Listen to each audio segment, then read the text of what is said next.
ক্ষমতাচ্যুত সাবেক প্রধানমন্ত্রী শেখ হাসিনার নির্দেশে গোপালগঞ্জে জাতীয় নাগরিক পার্টির শীর্ষ নেতাদের উপর দফায় দফায় হামলা হয়েছে। উদ্দেশ্য ছিল তাদের হত্যা করা।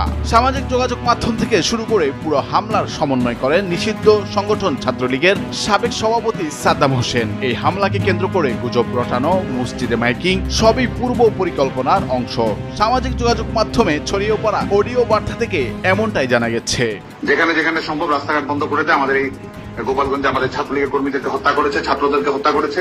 এরই প্রতিবাদে যার যার জায়গা থেকে সেটি যেন করে, এটা নিয়ে আপনারা কাজ করেন, সামাজিক যোগাযোগ মাধ্যমে প্রচারণা চালান। এনসিপির 16 জুলাই মার্চ টু গোপালগঞ্জ কর্মসূচি পণ্ড করতে বিভিন্ন স্থান থেকে সন্ত্রাসী হামলার ঘটনা ঘটে। মাস্টার প্ল্যান অনুযায়ী 2 দিন আগে আশেপাশের এলাকা থেকে গোপালগঞ্জ শহরে হাজার হাজার নেতাকর্মী জড়ো করে আওয়ামী লীগ। টার্গেট ছিল এনসিপিকে ঢুকতে দেওয়া হলেও তাদের জীবিত বের হতে দেওয়া হবে না, বিশেষ করে শীর্ষ নেতাদের হত্যা করা। প্রতিবাদ করবার জন্য এবং প্রতিরোধ গড়ে তোলার জন্য আমি আহ্বান জানাচ্ছি। কেউ এখন আর ঘরে বসে থাকার সময় নেই, সবাইকে যে যা আছে তাই নিয়ে এখন পথে নামতে হবে এবং এই দুঃশাসনের হাত থেকে দেশকে মুক্ত করতে হবে। এদিকে এই মিশন সফল করতে স্বয়ং গণ অভ্যুত্থানে ক্ষমতাচ্যুত সাবেক প্রধানমন্ত্রী শেখ হাসিনা ভারত থেকে মোবাইল ফোনে গোপালগঞ্জে একাধিক নেতার সঙ্গে কথা বলেন। এনসিপির বিরুদ্ধে জনগণকে উস্কে দিতে বেশ কিছু অডিও বার্তাও পাঠান তিনি। এই ছাত্র হত্যা করে আজকে ইউনূসের হাত ছাত্রদের রক্তে রঞ্জিত এবং তাদের আন্দোলনের নামে যারা জীবন দিয়েছে সবগুলি হচ্ছে ইউনূসের মেটিকুলাসলি ডিজাইনের অংশ। এছাড়া পুরো পরিকল্পনা বাস্তবায়ন করতে দলের দায়িত্বপ্রাপ্ত একাধিক সিনিয়র নেতা সমন্বয় করেন। এমনকি ভারতে পলাতক ছাত্রলীগের সভাপতি সাদ্দাম হোসেন ছিলেন আরও এক ধাপ এগিয়ে। ফেসবুকে লাইভে এসে তিনি সরাসরি হামলা চালানোর নির্দেশ দেন। এই গোপালগঞ্জের নির্মম হত্যার প্রতিবাদে আপনারা প্রতিবাদ মিছিল এবং বিক্ষোভ সমাবেশ পালন করবেন।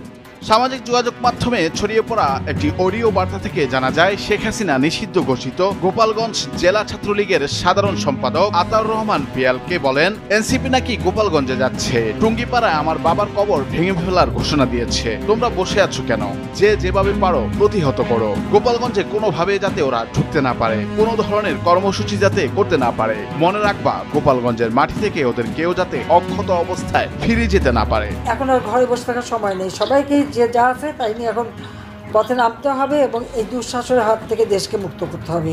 সামাজিক যোগাযোগ মাধ্যমে ছড়িয়ে পড়া আরেকটি অডিও বার্তা থেকে জানা যায়, শেখ হাসিনা নিষিদ্ধ ঘোষিত গোপালগঞ্জ জেলা ছাত্রলীগের সভাপতি ও শহরের বেদগ্রামের বাসিন্দা নিউটন মোল্লাকে বলেন, তোমরা ওখানে বসে কি করো, ওরা এনসিপি টুঙ্গিপাড়া যাবে, যেভাবে পারো ওদেরকে প্রতিহত করো।